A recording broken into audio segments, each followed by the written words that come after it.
Dust motes danced in the shaft of afternoon light, hitting the spilled brandy. It cost 50 guineas to wager a woman's soul, a sum Charles tossed onto the scratched mahogany without blinking. Arthur took the bet not for the money, but because he was profoundly bored. He shouldn't have been. Arthur Pendleton. The Duke of Westmore hated the smell of White's Club. It was a dense, suffocating mixture of stale cigar smoke, spilled port, and the damp wool of wealthy men who spent too much time outdoors and too little time bathing. He shifted in his leather armchair, wincing as a dull throb radiated from his left knee, a souvenir from a hunting accident he rarely spoke of. He pressed 2 fingers against his temple, trying to block out the droning voice of Charles Banning. Charles was drunk. He was usually drunk by 4 in the afternoon. "You couldn't do it, Arthur," Charles slurred, leaning across the small table between them. His breath smelled of pickled onions and gin.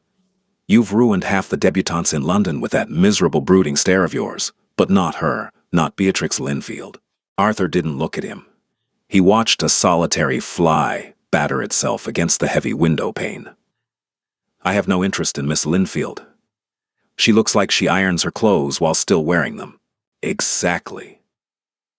Charles slammed his palm on the table, rattling the crystal decanter. "She's made of starch and spite. They call her the Iron Spinster, 26 years old. No dowry.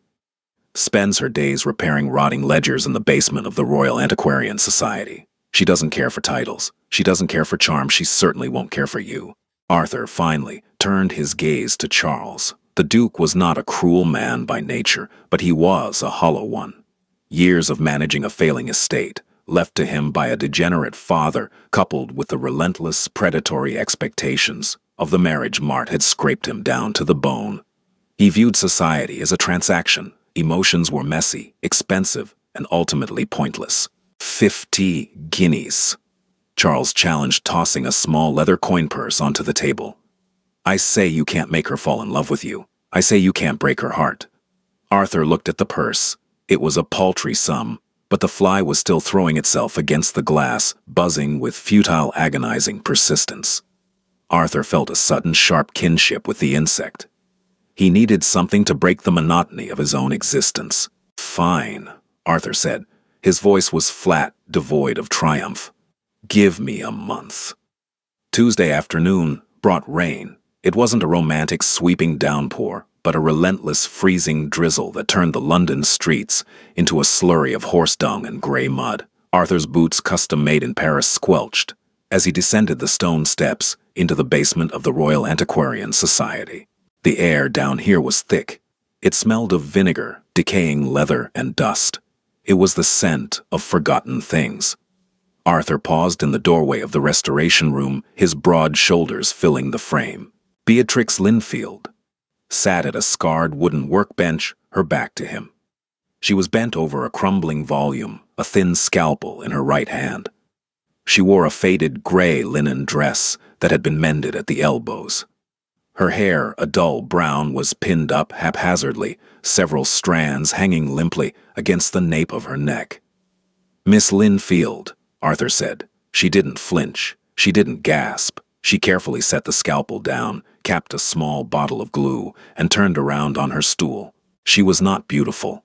Her jaw was too sharp, her nose a little too prominent, and there were dark, bruised-looking bags under her eyes. But it was her hands that Arthur noticed first. They were rough. The knuckles were red and raw from cold water, and there was a dark smear of ink across her thumb. The fingernails were cut short and blunt. These were not the soft, manicured hands of the women he usually entertained. "Your Grace," she said. Her voice was slightly hoarse, as if she hadn't spoken in days. She didn't stand to curtsy. "You know who I am. Everyone knows who you are. You're standing in my light." Arthur blinked. He stepped to the side. "My apologies. I have an item, a ledger from the Westmore estate. It dates back to the 16th century. The binding is falling apart." It was a lie constructed during his carriage ride over. Beatrix looked at his empty hands. "Where is it?" "At my townhouse. I wanted to ascertain if you were capable of handling such delicate work before I brought it in." She let out a short, breathy sigh that wasn't quite a laugh. It sounded tired. "I repair books, Your Grace. I don't juggle them. If it has pages and a spine, I can fix it. Bring it tomorrow before noon." "The damp in this room is worse in the afternoon. It affects the binding paste." She turned back to her workbench and picked up the scalpel. Arthur stood there, his expensive wool coat feeling suddenly heavy and ridiculous in the dingy room. He was used to women fluttering, adjusting their necklines, laughing too loudly at his weak jokes. Beatrix had dismissed him in 30 seconds. "I could pay you double your usual rate if you expedite the work," he offered, leaning against the doorframe. "No. No. I have a queue of work. The Bishop of Bath's psaltery is next. Your money doesn't make your ledger more important than the bishop's prayers." The scalpel scraped meticulously against old leather. Scrape. Scrape. The sound was methodical grating. Arthur watched the movement of her shoulders under the cheap linen. There was a knot of tension right between her shoulder blades. He wanted to press his thumb into it. The impulse shocked him. He cleared his throat, the sound loud in the quiet basement. "Tomorrow, then. Before noon," he said tightly. "Wipe your boots on the way out," she replied, never looking back. "You're tracking mud on the floorboards." Arthur looked down. He had indeed left a trail of gray sludge. Heat prickled the back of his neck. He turned and walked up the stairs, his bad knee aching fiercely with every step. The bet had begun, but as he stepped back out into the freezing rain, Arthur felt a cold knot of dread form in his stomach. He had walked into the basement expecting a target. He had walked out feeling like a nuisance. The ledger Arthur brought the next morning was genuinely ruined. He had spent an hour in his own library the night before, digging through forgotten chests until he found a crumbling account book from 1580. He had deliberately carried it through the rain, without a satchel, letting the damp sink into the brittle cover just to see if she would scold him. She did. "You are a careless man," Beatrix said, taking the book from him. She held it with a reverence that made Arthur feel entirely inadequate. She laid it on a clean piece of parchment on her desk. The smell of wet wool from his coat mingled with the sharp tang of the vinegar she used to clean the pages. "It's just an old book of numbers," Arthur said, leaning against the edge of her desk. He was too close. He knew he was too close. He could see the fine, nearly invisible hairs on her cheek, illuminated by the harsh gas lamp above them. "It's a record of lives," she corrected quietly. She ran a calloused finger over a water-stained page. "Someone counted these sacks of grain. Someone worried over this shortage of oats. It matters." Arthur watched her profile. He tried to summon the charm that usually dripped off him like condensation. "You care a great deal for things that are dead, Miss Linfield." Beatrix finally looked up. Her eyes were a muddy hazel, lacking the bright clarity of a romantic heroine, but they were sharp. Uncomfortably sharp. "Dead things are reliable, Your Grace. They don't make promises they can't keep." He felt a sudden, sharp tightness in his chest. It was the kind of cynical retort he might have made himself. He forced a lazy smile. "Are you implying I make false promises?" "I'm implying you are a duke," she said, turning her attention back to the ledger. "You exist in a world of pleasant fictions. I exist in a basement. We have nothing to discuss beyond the preservation of this binding. That will be 3 shillings, half in advance." Arthur reached into his pocket and pulled out a gold sovereign. He placed it on the desk. "Keep the change." Beatrix stopped moving. She stared at the gold coin. Slowly, she picked it up between her ink-stained thumb and forefinger. She didn't look grateful. She looked furious. 3 shillings. She repeated, her voice dropping an octave. She opened a small drawer, counted out the exact change in heavy, dull copper and silver coins, and pushed them across the desk toward him. "I am not a charity case, and I am not a tavern wench you can tip for a smile. Take your money." Arthur stared at the coins. He had insulted her. He hadn't meant to. He genuinely hadn't. He was just so used to buying his way out of awkwardness. He slowly swept the coins into his palm. The metal was cold. "I apologize," he said, and to his horror his voice cracked slightly. Beatrix paused. She looked at him. Really looked at him for the first time. Her gaze dropped to his left leg, where he was subconsciously shifting his weight to ease the ache. "You're in pain," she stated flatly. Arthur stiffened. "It's nothing. An old injury. It's a damp morning. The cold settles in the joints." She pointed to a small cast-iron stove in the corner of the room. "Pull up that stool. Sit near the fire. You're shivering and it's distracting me." He should have left. He was the Duke of Westmore. He did not sit on rickety wooden stools in drafty basements because a spinster ordered him to. But his knee was throbbing with a dull, relentless agony, and the fire looked warm. Arthur limped over and sat down. The heat radiating from the iron stove sank into his damp trousers, easing the tight muscles in his thigh. He watched her work in silence for 20 minutes. The only sounds were the crackle of the small fire and the delicate scrape of her tools. It was deeply, profoundly domestic. Arthur realized with a jolt of panic that he hadn't felt this relaxed in a decade. "Why do you do this?" he asked, breaking the silence. His voice was quieter now, stripped of its usual aristocratic drawl. "Beatrix didn't stop working. My father was a baron. He gambled away the estate, the townhouse, and my dowry before shooting himself in a cheap hotel in Paris. This job pays the rent on my boarding house. It keeps me fed. That is why I do it." She delivered the tragedy with the same flat, pragmatic tone she used to discuss bookbinding.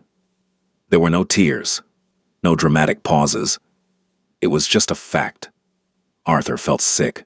He thought of the 50 guineas sitting in Charles's purse. He was gambling with her heart just as her father had gambled with her life. He looked at her rough, capable hands. "I'm sorry," Arthur said. "Don't be. Pity is useless. It doesn't mend torn pages or buy coal." She reached for a small brush, dipping it into a pot of glue. As she brought it back, her hand slipped. The edge of the stiff parchment sliced across the pad of her index finger. "Damn it!" she hissed, dropping the brush. A bead of dark crimson swelled instantly on her skin. Before Arthur even registered he was moving, he was out of his seat. He crossed the small space, taking her hand in his. His grip was tight, desperate. He pulled a pristine linen handkerchief from his breast pocket and pressed it hard against her bleeding finger. Beatrix froze. She didn't pull away, but her entire body went rigid. Arthur looked down at their joined hands. His fingers were long, pale, and perfectly smooth. Hers were rough, calloused, and trembling slightly. He could feel the rapid pulse in her wrist. He looked up, his face inches from hers. He could smell the cheap lye soap she washed with beneath the sharp scent of vinegar. "Hold it there," he murmured, his voice thick. Beatrix stared up at him.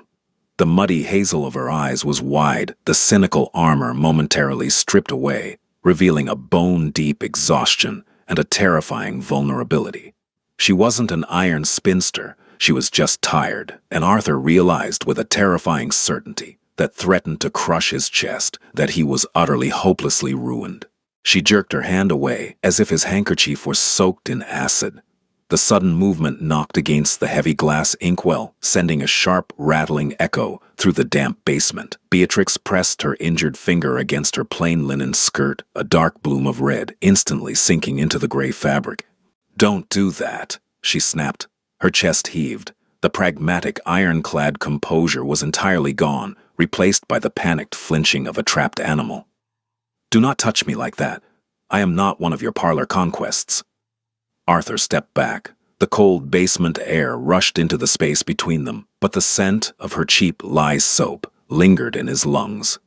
He felt physically struck. "I was only trying to stop the bleeding. I can manage my own bleeding," she said fiercely, wrapping a scrap of binding cotton around her finger and pulling it tight with her teeth. She wouldn't look at him. She stared fixedly at the ruined 16th century ledger.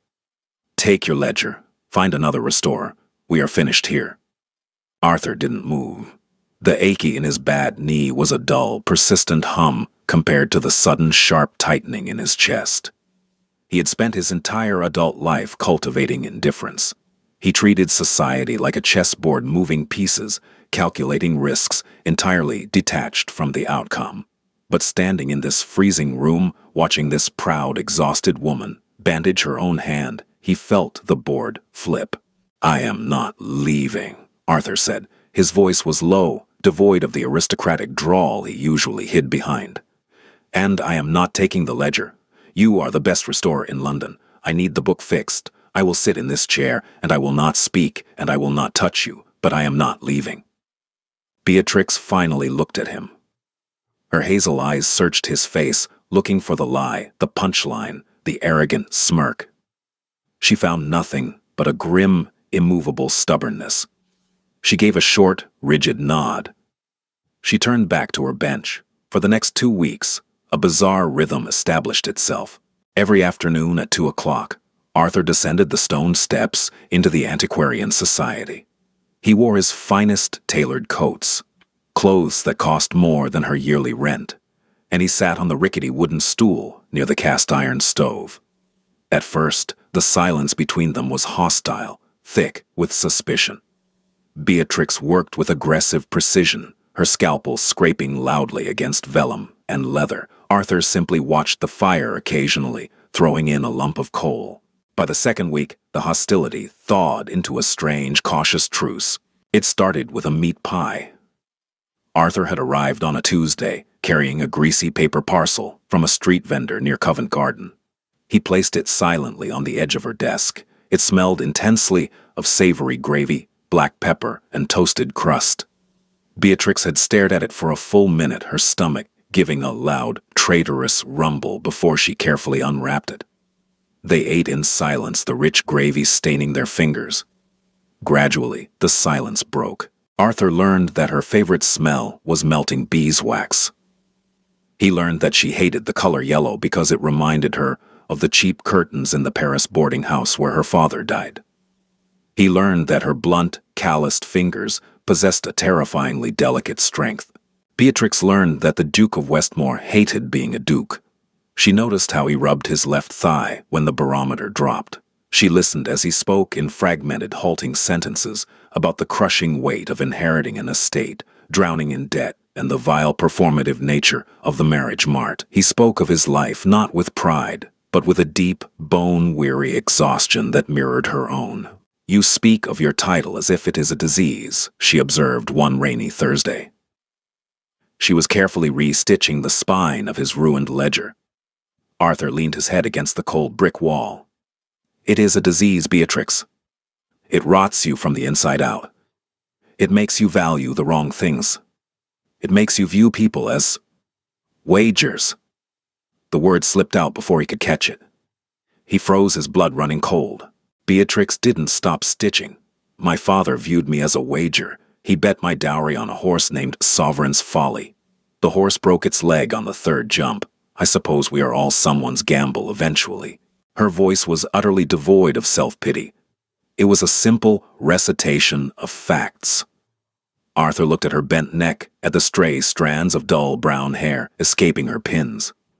The guilt hit him then, a physical blow to the stomach. It wasn't a pang. It was a devastating, crushing weight. He had walked into this basement to play a game with her life for 50 miserable guineas. He had to end it. He had to pay Charles off, burn the purse, and beg her forgiveness. "I need you to come to Westmore House," Arthur said suddenly, sitting up straight. Beatrix paused. The needle hovered over the leather. "Why, because," Arthur swallowed hard, scrambling for an excuse. "The ledger is nearly finished in my library. My father let it fall into ruin, hundreds of volumes. They are rotting on the shelves. I want you to assess them, professionally. I will pay your full rate for the appraisal." She turned her head, fixing him with that sharp, muddy, hazel stare. She was looking for the trap. She knew men like him didn't invite women like her into their homes for academic assessments, but she also saw the desperation in his eyes, a naked vulnerability that terrified her more than his arrogance ever had. "Professional assessment," she repeated slowly. "Tomorrow morning, 10 o'clock. I will not stay for tea." 10 o'clock, Arthur agreed, his chest heaving with a sudden, desperate relief. No tea. Rain lashed against the massive arched windows of the Westmore House library. The room was cavernous, smelling of dust, damp wood, and ancient, crumbling paper. It was a graveyard of literature, a monument to 3 generations of neglect. Beatrix stood in the center of the room, dwarfed by the towering mahogany shelves. She wore her only good coat, a stiff, dark blue wool garment that smelled faintly of camphor. She traced her fingers over the moldering spine of a first-edition folio, her expression caught between professional horror and pure reverence. Arthur watched her from the doorway. He had spent the morning pacing a hole into his study floor, rehearsing how he would tell her about the bet. He would confess, he would grovel. He would offer her the entire library as an apology. He watched her pull a small magnifying glass from her satchel, entirely absorbed in the decay. She belonged here, not in the damp basement, but here bringing his ruined world back to life.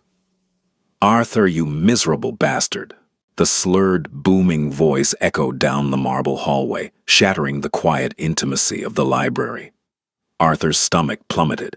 He whipped around, stepping into the corridor, just as Charles Bonning stumbled around the corner. Charles was soaked from the rain, his cravat undone, a half-empty bottle of brandy clutched in his fist. He was deeply, aggressively drunk. "Charles," Arthur hissed, grabbing the man's lapels and trying to shove him back toward the foyer. "Get out, now."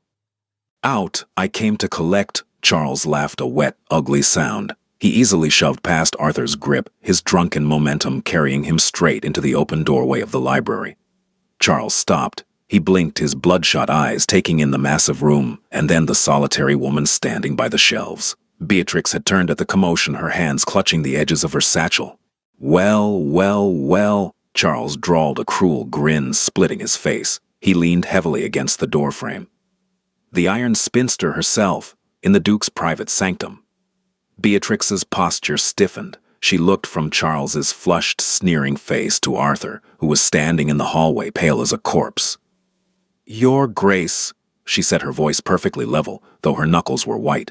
"Who is this?" "No one," Arthur said, his voice cracking. He lunged forward, grabbing Charles's arm. "Charles, I am warning you." "Warning me you owe me 50 guineas, Westmore," Charles shouted, shaking Arthur off. He pointed a wavering finger at Beatrix. 30 days, you said you could make the miserable hag fall in love with you in 30 days. You bet me 50 guineas you could break her heart, and I say she looks perfectly intact to me." The silence that followed was absolute. It was heavier than the dust in the air. The rain battering the glass suddenly sounded like a roar. Arthur stopped breathing. He couldn't look at Charles. He could only look at Beatrix. She didn't gasp. She didn't cry out. She didn't drop her satchel. Instead, something fundamental behind her eyes simply switched off. The muddy hazel went perfectly flat, deadened. The cautious, fragile warmth that had grown between them over the past 3 weeks evaporated in a single heartbeat, replaced by a terrifying, impenetrable ice. She carefully returned her magnifying glass to her bag. She fastened the brass buckle with a sharp, definitive click. "Beatrix." Arthur choked out, taking a step toward her. His bad knee buckled slightly, but he caught himself. "Beatrix, please, listen to me." "It was a wager," she said. Her voice wasn't angry. It was hollow. It was the voice of a woman confirming a mathematical certainty. 50 guineas. It was stupid. I was drunk. I was bored. I didn't know you. I didn't know. You knew I was poor," she interrupted, her tone brutally clinical. She walked toward the door, forcing Arthur to step back or be run over. "You knew I was desperate. You knew my history with gambling. You calculated the risk, and you decided my humiliation was worth 50 guineas. "No!" Arthur shouted, his composure shattering. He shoved Charles hard against the wall, clearing the doorway. "That isn't true. I was coming to tell you. I was going to pay him off today." "Beatrix, do not insult my intelligence," she said, stopping mere inches from him. She looked up, her gaze pinning him to the floor. "You bought me cheap meat pies and listened to me talk about my dead father, all while a ticking clock counted down your wager. You are exactly what I thought you were the day you walked into my basement. A hollow, vicious man." She stepped around him, her cheap boots clicking against the marble floor of the hallway. She was leaving. She was walking out of his house, out of his life, returning to the damp and the cold, and she would never, ever look at him again. The realization hit Arthur with the force of a runaway carriage. The chessboard hadn't just flipped, it had burned to ash. His pride, his title, his cynical armor, none of it mattered. The only thing that mattered was the scent of lye soap fading down the corridor. "Beatrix."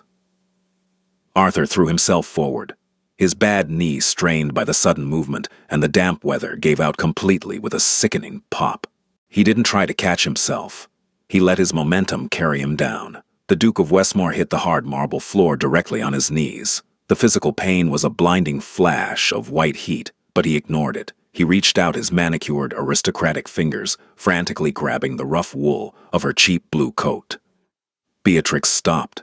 She looked down, her eyes widening in genuine shock. Arthur was on his knees. He was clutching her hem like a starving man, gripping bread. His face was pale, lined with physical agony and a terrifying raw desperation. He was looking up at her, stripping away every ounce of his dignity, his title, his reserve. "I am begging you." Arthur gasped, his voice breaking, tears of pain and panic staining the corners of his eyes. "Take the library, take the estate, take everything I have. Punish me, hate me for the rest of your life, but please do not walk out that door." Charles let out a pathetic, suffocated noise from the doorway, finally breaking the agonizing tableau. Beatrix stared down at the Duke of Westmore. He was a man who owned half of Derbyshire, reduced to a trembling, breathless wreck on his own foyer floor.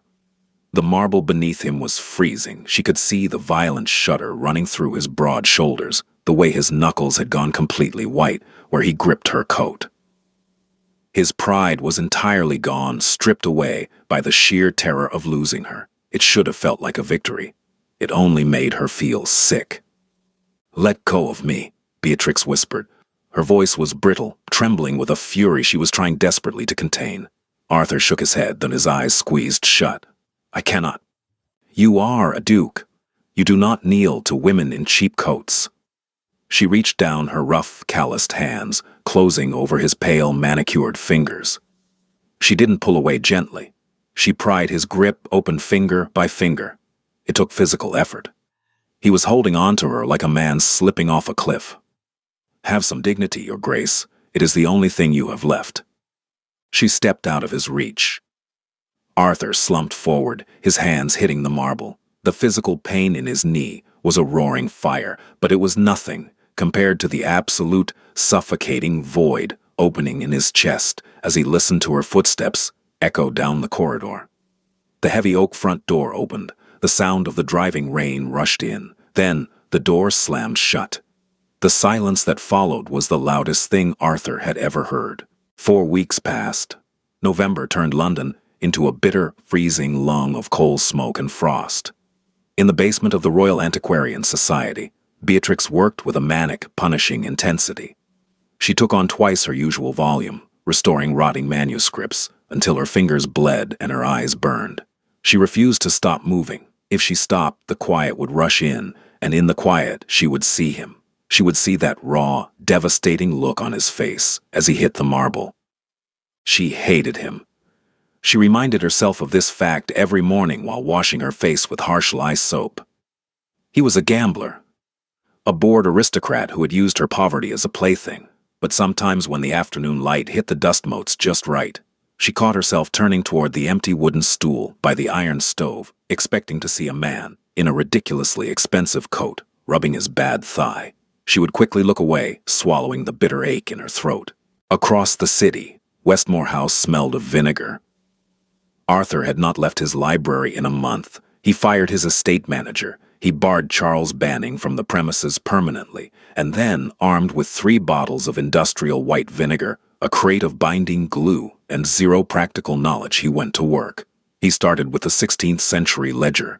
It was an unmitigated disaster. He glued pages upside down. He sliced the pad of his thumb open with a dull scalpel bleeding over the margins.